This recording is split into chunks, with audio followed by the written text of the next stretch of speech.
The protesters covered their bodies with yellow mud, posing as statues made of gold, then sprayed themselves with red ink, a symbol of the indigenous blood spilt by miners in their reservations.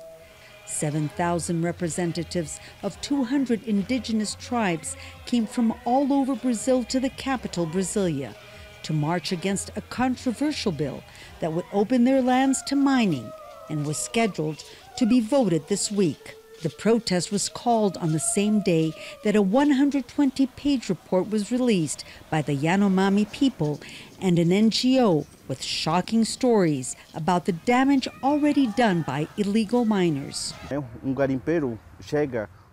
Illegal miners have been offering food to our underage girls in return for sex. They polluted our rivers with mercury and poisoned the fish we eat. Now our youngsters feel they depend on gold to survive, and some of our leaders have sided with the miners because they feel they can't depend on the government for protection.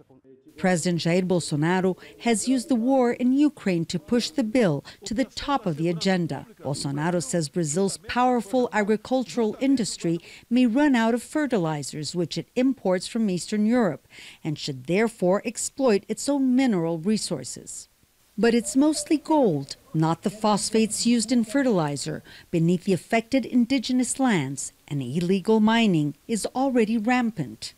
In 2021, the amount of Yanomami land destroyed by illegal mining increased by 46%.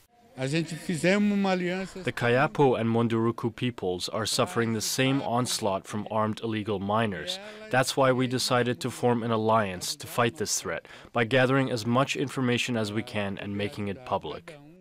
Critics say the government has turned a blind eye to illegal miners for years.